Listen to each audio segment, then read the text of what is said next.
अस्सलाम वालेकुम स्टूडेंट, मैं हूँ मिस फ़ातिमा, आपकी कंप्यूटर टीचर। अब हम अपने नेक्स्ट चैप्टर यूनिट नंबर 2 है इंट्रोडक्शन टू कंप्यूटर, उसकी तरफ आते हैं। सबसे पहले यहाँ पर लिखा हुआ टॉपिक नंबर 1 है हमारे पास कंप्यूटर। कंप्यूटर का वर्ड जहन में आते ही हमें एक मशीन, एक रोबोटिक सी हमारे जहन में एक इमेज बनता है।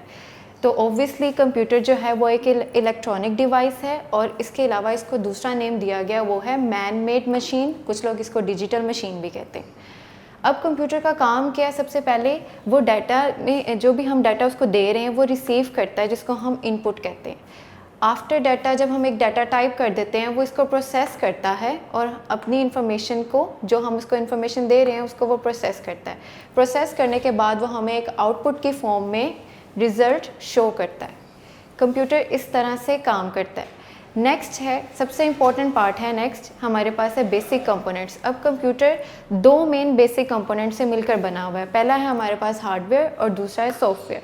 हार्डवेयर उन कंपोनेंट्स को कहते हैं जो कि फ़िज़िकल पार्ट्स होते हैं कंप्यूटर के, और सॉफ्टवेयर होता है सेट ऑफ इंस्ट्रक्शंस। इसकी हेडिंग इस तरह से बनेगी, the devices that we can touch and see is also called hardware, and software the set of instructions that given to the computer to perform a specific task। यानी अगर हमने उसको कोई specific task देना है तो उसके लिए हम उसे set of instructions को कोडिंग करने के लिए देंगे, जिसके बाद वो हमें क्या कहते हैं, उस सॉफ्टवेयर को रन करके हमारे पास एक इमेज उसका शो करेगा।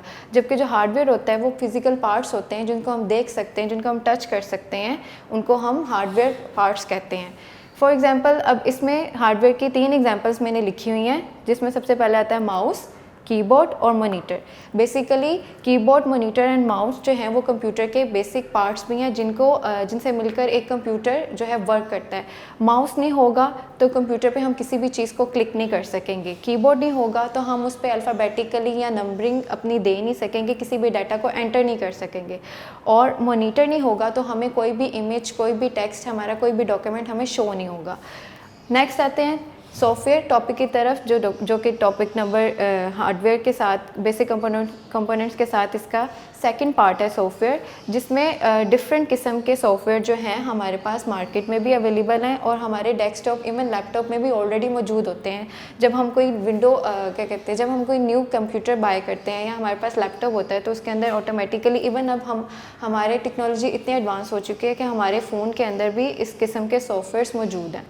सबसे पहले इसमें आता है MS ऑफिस, यानी जिसमें आपके MS word, excel, PowerPoint आते हैं। गूगल क्रोम, यानी जिस पे आप वेब ब्राउज़र होता है गूगल क्रोम एक, जिस पे आप अपनी इन्फॉर्मेशन को सर्च करते हैं, इंटरनेट जिस पे आप यूज़ करते हैं। गेम्स, यानी आप जिसमें डिफरेंट सॉफ्टवेयर्स के गेम्स को इंस्टॉल कर सकते हैं, आप डिफरेंट एप्लीकेशन ऐप्स को डाउनलोड करते हैं, वो सारी एक सॉफ्टवेयर के फॉर्म में हमारे पास आती हैं।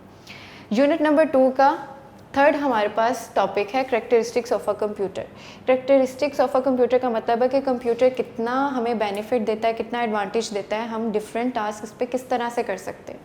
सबसे पहले हमारे पास टॉपिक, इसका पार्ट है, फर्स्ट पार्ट है स्पीड। स्पीड एक मोस्ट इम्पॉर्टेंट करैक्टरिस्टिक्स है कंप्यूटर का। स्पीड पे इसलिए पहला और मोस्ट इम्पॉर्टेंट टॉपिक पार्ट इसलिए है क्योंकि स्पीड, हम अगर कंप्यूटर पे कोई किसी भी किस्म की कैलकुलेशन कर रहे हैं, चाहे वो थाउजेंड्स की हैं, चाहे वो मिलियंस की है, तो वो फ़ौरन से हमें उसका रिज़ल्ट शो करवाता है, उसके नंबरिंग हमें आउटपुट जल्दी से देता है, बिल्कुल एक लाइट की स्पीड की तरह। जिस तरह से एक लाइट क्या कहते हैं स्पीडीली ओपन होती है, या जिस तरह से एक हमें आंसर जल्दी से फाइंड हम कर सकते हैं, तो वो हम कंप्यूटर की एक्यूरेसी जानने के बाद कंप्यूटर के करैक्टरिस्टिक्स में फ़र्स्ट स्पीड जो है इसको शो करता है। नेक्स्ट है हमारे पास रिलायबिलिटी। हम कंप्यूटर्स के रिज़ल्ट पर इसलिए रिलाई करते हैं, रिलायबल होते हैं, क्योंकि वो एरर फ्री होते हैं एक तो, और स्टोर्ड होते हैं, और ये बिल्कुल एक कांस्टेंट रिज़ल्ट हमें शो करता है।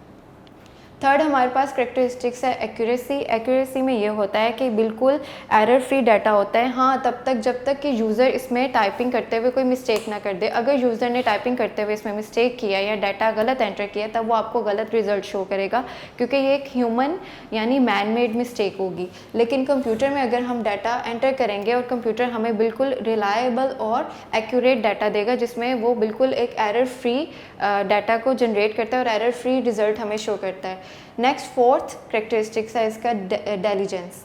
अब डेलीजेंस में ये होता है कि इंसान जो होता है वो एक काम को करते हुए, एक टास्क को बार बार करते हुए थक जाता है, बोर हो जाता है, लेकिन कंप्यूटर जो होता है वो एक ही क्वेश्चन को 1000 टाइम्स या 100 टाइम्स रिपीट भी कर सकता है, आप उसमें चेंजिंग भी कर सकते हैं और वो कभी टायर्ड नहीं होता, कभी बोर नहीं होता, वो अपना रिजल्ट उसी तरह से ही हमें बार बार शो करता है। नंबर 5 पे आते हैं करेक्टरिस्टिक्स वर्सेटिलिटी। वर्सेटिलिटी का मतलब यह है कि आप एक वक्त में कितने काम कंप्यूटर के साथ कर सकते हैं, आप एक वक्त में कंप्यूटर में कितने काम ले सकते हैं। इंसान एक वक्त में सिर्फ एक ही काम कर सकता है, वो एक से ज़्यादा टास्क नहीं कंप्लीट कर सकता, लेकिन कंप्यूटर एक ऐसी एक मशीन है, डिजिटल मशीन है जो कि एक वक्त में डिफरेंट मल्टीपल टास्क जो है वो परफॉर्म कर रही होती है। आप इस पे मूवीज़ भी देख सकते हैं, आप एक वक्त में इस पे अपनी ऑनलाइन शॉपिंग भी कर सकते हैं, आप एक वक्त में इस पे डाटा भी एंटर कर सकते हैं, आप इवन पिक्चर्स या गेम्स भी खेल सकते हैं।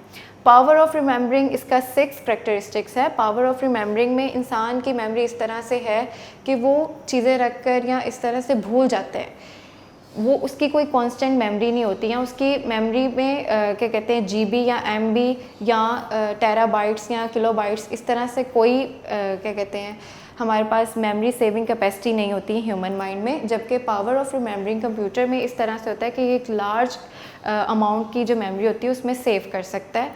कंप्यूटर की मेमोरी आप जब भी किसी भी फाइल को एक दफ़ा सेव कर देते हैं तो वो उसमें स्टोर्ड रहती है, आपकी इन्फॉर्मेशन उसमें स्टोर्ड रहती है, आप उस इन्फॉर्मेशन को दोबारा निकाल कर चेंज भी कर सकते हैं और उस इन्फॉर्मेशन को डिलीट भी कर सकते हैं।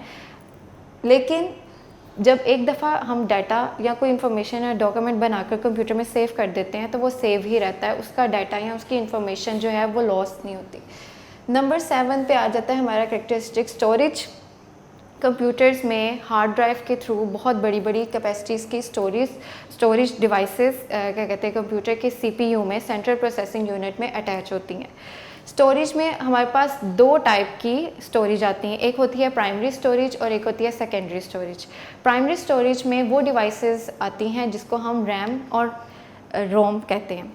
रैंडम एक्सेस मेमोरी रैम के लिए यूज़ करते हैं और रीड ओनली मेमोरी हम रोम के लिए यूज़ करते हैं। प्राइमरी स्टोरेज में डाटा जो होता है लार्ज अमाउंट में डाटा सेव होता है, जबकि सेकेंडरी स्टोरेज में हम डाटा जो होता है हम थोड़े से टाइम के लिए उसको सेव करते हैं, उसमें डाटा गुम होने के चांसेस होते हैं, डिलीट होने के चांसेस होते हैं। लेकिन प्राइमरी स्टोरेज में डाटा जो होता है वो गुम नहीं हो सकता, वो सेव रहता है हमारी कंप्यूटर की हार्ड डिस्क में। सेकेंडरी स्टोरेज की एग्जांपल्स हैं हमारे पास, यूएसबी है, मेमोरी कार्ड है, सीडी है।